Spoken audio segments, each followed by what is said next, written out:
What if Plo Koon guided Anakin after Ahsoka left the Jedi Order? Let's explore the depths of it in the video. Anakin Skywalker stares at Ahsoka as she disappears from the Jedi Temple for the last time, still hardly believing what happened. He can only clench his fist and bite back the urge to scream, but in the end, he knows that neither of them will do anything, and there is nothing he can do. For the next few days, he remains in his chambers, meditating, or so he claims. In truth, Anakin simply lays in bed, unable to act and concentrate on anything beyond the loss of his Padawan. The other Jedi are happy to give him this space, deciding that Anakin needs time to cool off. Even Obi-Wan cannot bring himself to talk to him. After everything he's seen, he feels guilty for his part in this effort and keeps his distance. The only Jedi to do otherwise is Plo Koon. After the third day of Anakin remaining inside his room, he decides to approach him directly and opens the door. Pardon for the interruption, Skywalker. I was just coming to check in on you, to make sure you are okay. Master Plo. Yes, I am fine. I was just meditating for a bit, trying to clear my head. Meditating for 3 days? It must be quite an intense session. And what have you learned from that? That my faith in the Jedi is wavering. Anakin doesn't know why he says that, especially to a member of the Jedi Council. He expects a stinging rebuke, but surprisingly, Master Plo simply sits down beside him and places a hand on his shoulder. Given the circumstances, such a conclusion is understandable. These days, many find themselves losing faith in the Order, such as young Barriss. Not that you are like her. It is simply a troubling development. Indeed. I think even Ahsoka found her faith shaken. But still, to leave the Jedi Order, that was something I couldn't have predicted. Neither could I, young one. And yet, here we are. Anakin glances at the Jedi Master, surprised at how easy it is to talk to him. Before he realizes it, the two have been talking for hours, and for the first time since the incident, Anakin isn't thinking about Ahsoka. When Master Plo departs, Anakin is feeling better already. Soon enough, he begins heading out of his chambers and returning to temple life. While some Jedi do not wish to rush him back to the front lines, worried that his emotions have compromised Anakin, Master Plo vouches for him and suggests that the young Jedi work with his unit for a time, so he can keep an eye on him. The two prove to be an excellent team on the battlefield. Anakin's daring blends well with the other Jedi's patience and compassion. The Wolf Pack and the 501st are also some of the best clone units and win a series of quick victories. The success on the battlefield helps bring Anakin back to his normal self. This is something he understands, and he crushes the CIS in several encounters. But while he focuses solely on the battlefield, Master Plo takes time behind enemy lines, focusing on the civilian population, while letting Anakin handle the combat. He organizes mercy missions, dialogues with local leaders, and rebuilding villages. As the two finish off the battle, Anakin can't help but notice the people watching them as they walk past a recently liberated town. Though most of their men have left, the Jedi insist on visiting it. They seem surprised to see them, surprised and guarded, as if unsure what to make of them. They keep staring at us. Indeed. I suppose they have gotten used to seeing us with our clone troopers, or us at all. With the Jedi spread thin, places like this remain underserved. It is a sad state of affairs, but unfortunately, there is little we can do given the state of the war. More reason to stop Count Dooku and end this suffering. Are you so certain that those two things are linked, young one? How could they not be? The galaxy is bleeding because the Separatists are trying to tear it apart. All we're doing is trying to restore order. You've seen the kind of monsters Dooku has. Slavers, terrorists, war criminals. I have, unfortunately. And I've seen the kinds of men the Republic employs. Men like Admiral Tarkin and Orn Fritar. Oppression comes in all forms, Skywalker. And many of these people have suffered long before the Separatists. Still, we can't let Count Dooku get away with it. Indeed, we cannot. But I merely say that we must also take this opportunity to clean house. We must hold our people accountable and ensure they do not become the very things we stand against, especially as our order becomes increasingly tied to the Republic. It is why I wish to walk these streets today, to understand what these people think. They are perhaps the most important voices. Anakin knows all of these things, but hearing it from a Jedi Council member is shocking. He always thought of them as blind or delusional to these same problems, the problems that angered him and Ahsoka about the Jedi Order. Hearing Master Plo speak on it now, though, and trying to do something in his way is shocking. As he looks around the town, Anakin moves with renewed purpose, and these little outings become increasingly common for the two of them. Master Plo shows him how to talk to the leaders, to understand their worries and what they struggle with. He also shows him solutions he's come up with on how to produce supplies and provide them with support. Meanwhile, Anakin shows him a few more simple tasks that might not seem like much, but make a world of difference. Things like performing vehicle maintenance, improving local communications, and repairing droids. Even when Anakin operates independently, he makes it a point to continue to make visits. But the two continue to operate together, including in one such battle on a separatist planet that had joined early in the war. Blaster fire scorches the ruined streets as Anakin and Plo Koon move through the war-torn city. Separatist droids rain fire down from rooftops, their shots slicing through the thick smoke that keeps their clones from advancing. Anakin moves like a storm, cutting down one droid after another. Meanwhile, Master Plo moves with equal precision, but with more caution, advancing slowly and then unleashing a wave of forced judgment on some droids. He clears a bunker and leads his men inside. As the troops hunker down, Anakin peers through the window, looking for the droid's firing position when he sees them. Civilians, huddled in the wreckage of a burned-out building, a group of families cowering, shielding their children from the battle raging around them. They aren't soldiers, they aren't armed, just people, thin, frightened, and trapped between the Republic and the Senate. But in front of them, droid units. They're being used as shields. Anakin tightens his grip on his lightsaber. He expected battle droids, not this. Cursing, Anakin leaps onto the rooftop, taking the droid's attention while his sharpshooters take aim and take out the droids. As the first few fall, Anakin takes the opportunity to rush the tower. Rex shouts for the men to rush forward and cuts them down. The tower is soon captured, and with it, the linchpin of the Separatist defenses. As the smoke clears, the mayor clears his throat and thanks them for saving his people. But Anakin angrily berates him. What did you expect from working with these monsters? We didn't just save them from the droids. We saved them from your foolishness. This is what you get when you choose to be separatists. Calm yourself, young Skywalker. They could not have predicted this for themselves, and there is no use condemning them now. Why not? People could have gotten hurt. He made a choice, and his people paid the price for it. Do you think they wanted this war? Or did the Republic fail them long before the fighting began? When I took you to see these people, I did not want you to just see the Republic's citizens, but also to see that all people in the galaxy suffer in this war and are worthy of compassion. Anakin looks at the ruins around him, at the people who stare at him not with hatred, but with fear. It's the same fear he's seen in Republic citizens caught in the crossfire.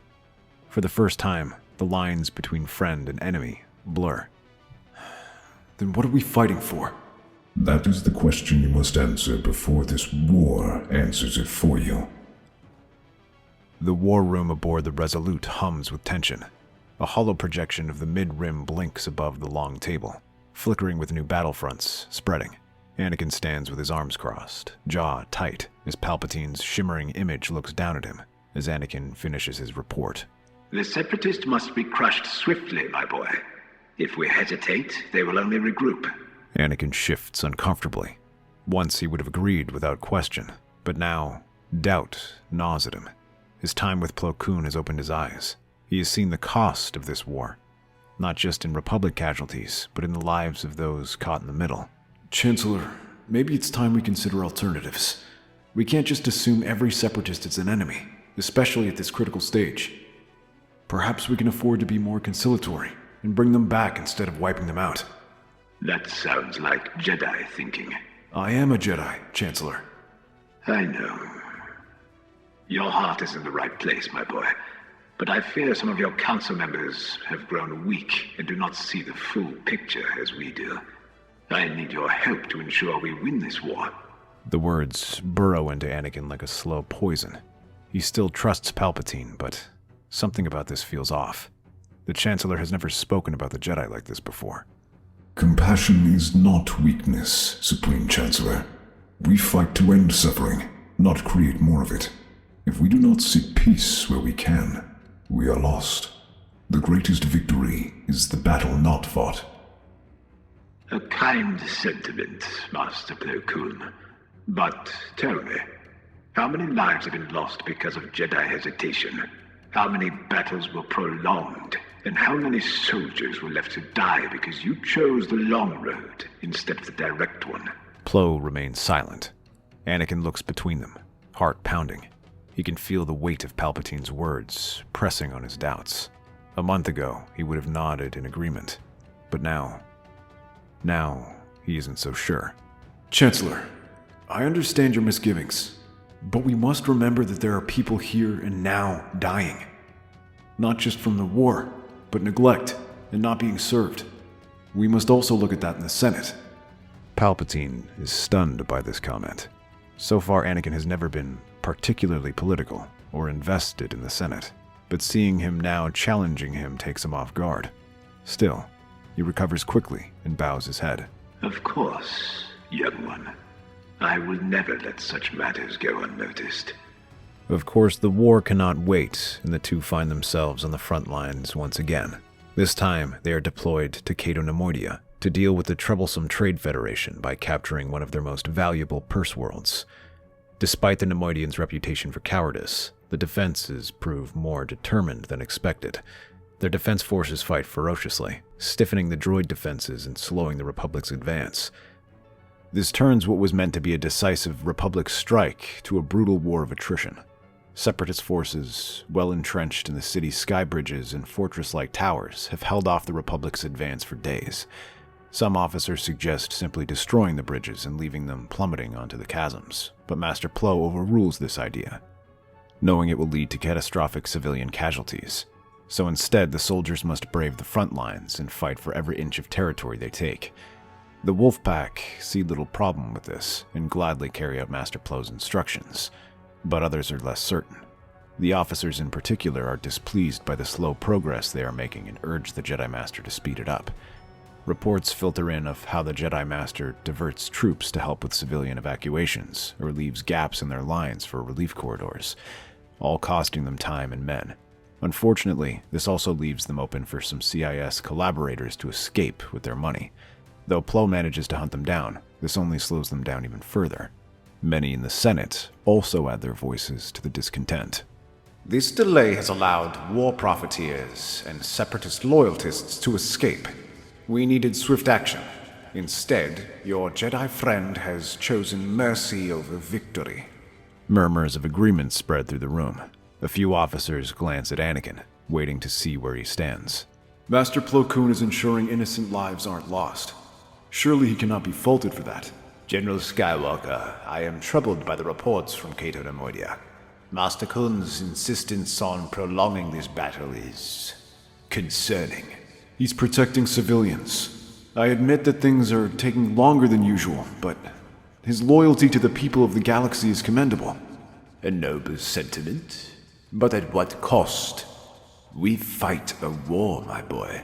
Difficult decisions must be made. The Republic cannot afford weakness. This is not the first time Master Koon has hesitated.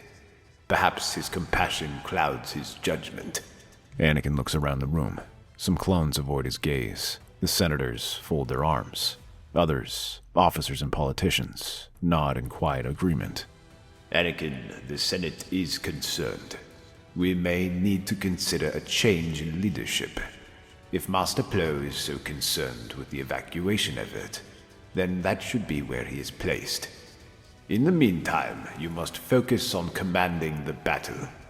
Anakin's chest tightens. He glances toward the holomap, where Republic forces remain locked in a stagnant battle. If they push forward now, if they strike without hesitation, they could end this today. But to do that, he would have to take command from Plo Koon, publicly.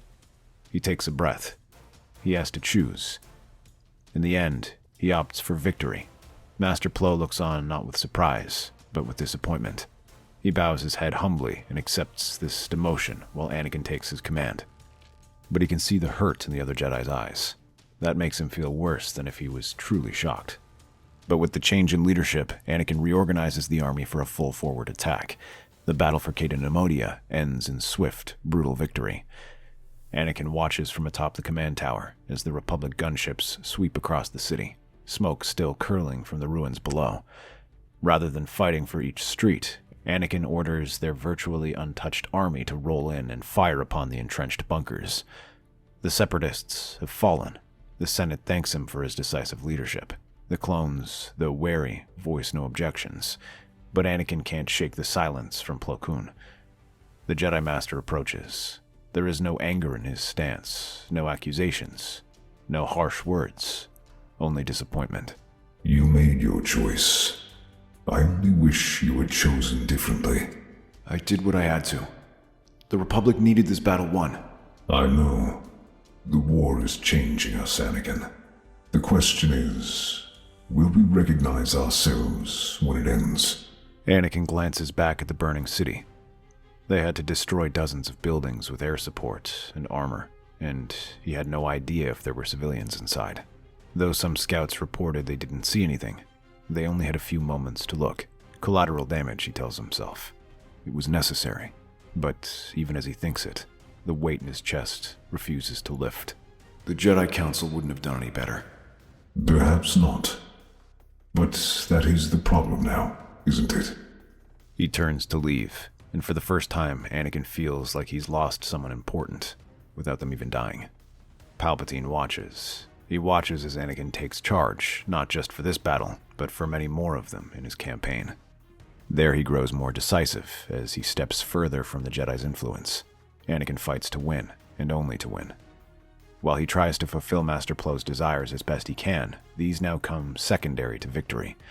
But he also watches Plo Koon, who continues to protest, continues to undermine his war effort. The Jedi is too influential, too dangerous, a liability. So Palpatine arranges for Plo's removal. Late one evening, as Plo Koon leads a small reconnaissance force on a war-torn moon in the mid-rim, the attack comes. From the shadows, elite droids, modified IG units built for Jedi assassination, strike with precision. They emerge from the ruins, blades and electrostaffs in hand. The clones barely have time to react before chaos erupts. Plo ignites his lightsaber, cutting down the first droid in a single motion. Blaster fire erupts around him. Clones fall, but Plo Koon moves like the wind, deflecting shots, his senses razor sharp. One assassin droid rushes him with an electrostaff. Plo meets and then unleashes a flurry of attacks, forcing it back. Another fires from above. Plo rolls, hurling a crate into the sniper with the force, crushing it against the wall. Despite the ambush, he holds his ground until the last droid falls. But then, everything stops. A wave of cold washes over him. The force itself seems to shudder. Well fought, Master Koon. The shadows shift, and from them, Darth Sidious steps forward. His hood remains drawn, but the air around him crackles with dark energy. Yellow eyes gleam beneath his cloak. You must be the Sith Lord I have heard so much about. You have stood in my way for too long, Jedi. That ends tonight. Without another word, he strikes. Lightning erupts from his fingertips. Plo barely manages to raise his blade in time, absorbing the raw energy, his boots sliding back from the sheer force. The ground cracks beneath him. He shouts for the clones to get back and find cover. Sidious lunges, his crimson lightsaber igniting in a blur of speed, but even as he unleashes a force shriek, causing the clones to drop their weapons and cover their ears, Master Plo stands ready and intercepts this attack, holding it and throwing Palpatine back. And then he retaliates. Though he is slower than most, this is due to deliberateness rather than age. Each attack is carefully coordinated and carries a strength that few Jedi can match. He advances slowly, sweeping his lightsaber in a wide arc, forcing Palpatine to leap back. When he parries another attack, the Sith tries to bleed the darkness onto him, aiming to corrupt the Jedi. Yet the energy is dissipated by a force shockwave. Cursing, Palpatine rains down a flurry of attacks on him, but these are broken against Master Plo's defenses. Around him, Wolf rallies the clones and reorganizes them, surrounding the Chancellor and preparing to kill him. Palpatine ducks under another attack and unleashes a wave of Force lightning. But at the same time, Plo unleashes Force judgment. His attack is faster and sends Palpatine flying back. Surrender, Sith Lord. For the first time, he realizes that he might not actually win this fight, and looks to the clones. Commander, execute Order 66. Master Plo turns just in time as the troopers open fire on him. His eyes widen, but he switches stances to the defensive and blocks those strikes. Although he holds his ground for now, he finds himself slowly being pushed back as the clones focus all their fire on him. Wolf, Boost, Sinker, and Comet. All of the men he had fought for before now turn their weapons upon him. He can hardly believe it, but doesn't have time to dwell. Smirking, Palpatine lunges from behind, his lightsaber igniting as he takes a swipe at him. Master Plo barely halts the attack, sliding back as he begins to swing at him again and again. Despite his best efforts, he cannot shake the Chancellor, and each time he tries to attack again, the clones unleash a barrage of fire. Meanwhile, on the front lines, Anakin leaves his command post to meditate. Although the battle is going well, he still cannot shake off the fact that something is wrong. Perhaps it could be his guilt, or the dark side calling to him. But whatever the reason, Anakin decides to close his eyes and clear his mind. Despite that, peace does not come, as he continues to sense the darkness looming over him. And then it spikes in a single place. A thunderous clash jerks his eyes open, and he realizes what's happening. Taking his lightsaber, he hurries to the site of that location. In the meantime, the battle is going poorly for Master Plo as he stumbles back from another attack. He barely halts an attack from Palpatine and shoves him back as the Chancellor advances towards him, cackling as the dark energy rushes around him. Lightning explodes from his fingertips and sends the Jedi Master rolling out of the way, only to face a flurry of blaster fire from the clones. He stops to block it, allowing Palpatine to close the distance once more. He stops his attack in its tracks, but feels the Sith Lord's presence looming over him. It is nearly overwhelming as he laughs. Witness the true power of the dark side and the fate that will befall the rest of the Jedi. But from the spark, Master Plo senses movement and then turns to see Anakin rushing towards them. His lightsaber is held out and rushes toward Palpatine. The Jedi raises his lightsaber high and shoves the Chancellor back. Master Plo, are you all right? I am well as can be given the circumstances. But we must end this battle fast. Anakin is about to reply when he is interrupted by the sound of blaster fire as the clones advance upon them. The younger Jedi roars defiantly and prepares to deflect fire and unleash a counterattack, but Master Plo holds him back. No, they are not being controlled. Do not hurt them. But It is as I told you before. The Separatists are merely a symptom. To end suffering, we must strike at the root. He points towards the Chancellor. He did something to them. And then it hits Anakin. The clones are being controlled, as if they are slaves. He snarls and springs forward, braving the blaster fire and rushing at Palpatine. When the clones attempt to stop him, Master Plo throws a burst of Force judgment, a non-lethal dose that throws them back. While Anakin deals with the Chancellor, Master Plo can now focus on the clones, disabling their weapons or knocking them aside. He then advances to help Anakin as he tries to push Palpatine back.